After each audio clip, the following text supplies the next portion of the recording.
The 2026 World Cup. Cristiano Ronaldo's last dance. Fresh off a stunning Nations League upset over Spain, one of the game's greatest ever players is already plotting one final return to the world's biggest stage, chasing the only prize that's ever eluded him, the World Cup. But is Ronaldo's World Cup dream actually realistic? Well, let's look at the facts. This Portugal team is absolutely stacked. Vitinha, Nuno Mendes, and João Neves are all likely to break into the Ballon d'Or top 30 this season. On the wings, they've got pure firepower.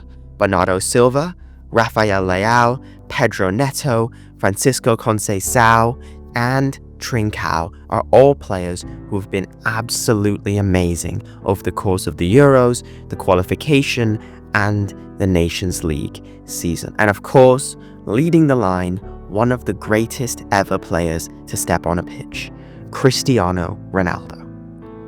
But how do they compare to the teams that actually go all the way? Well, here's something.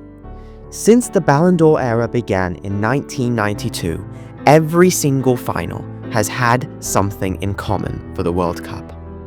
A team with 3 to 6 Ballon d'Or nominees. Italy in 1994, both France and Brazil in 1998, Brazil in 2002, France in 2006, Spain in 2010, Germany in 2014, France in 2018, and France again in 2022. Now this is talking about the year right before the World Cup, which is this season. And when you look at the data, only a few other teams apart from Portugal can actually say the same in 2025. Those teams are France, Spain, and maybe England if they get some luck. But that's it. So if history holds, one of those 4 teams will be in the final.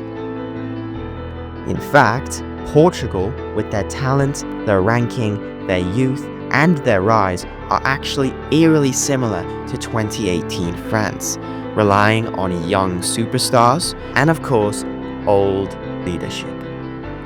That team had 4 Ballon d'Or nominees and were ranked 7th in the world prior to the World Cup.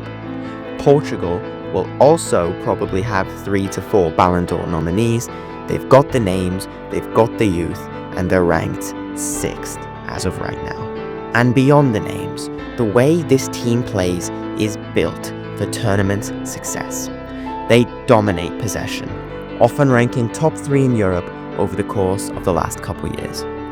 With Vitinha, João Neves, and Bruno Fernandes pulling the strings, they control the tempo, probe defenses, and suffocate lesser sides. But they're not just patient, they're explosive on the counter-attack. When it's time to break, they ignite. With Leao down the left, Neto on the right, Conceição off the bench, and of course Bernardo Silva in the pockets of the defense.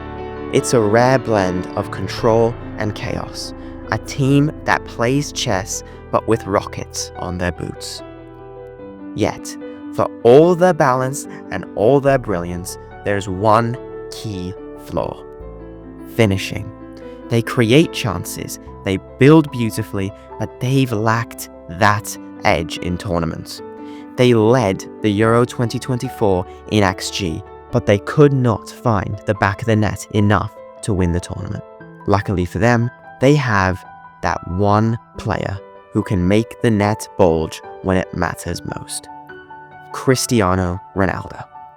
At the age of 41, he may not press, he may not sprint the entire game, but he can score. And for a team this complete, that could genuinely be the final piece. The World Cup now comes down to fate. Will the matchups fall their way? Will the injury bug stay away long enough for a dream to live? But more than anything, can they find that player, the one who turns their story into legend? Every single World Cup champion has had one.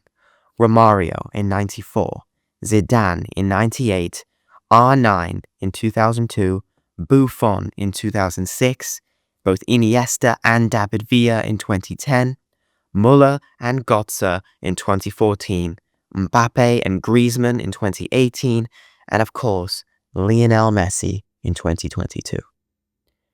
If Portugal are going to lift it in 2026, it simply has to be Cristiano Ronaldo.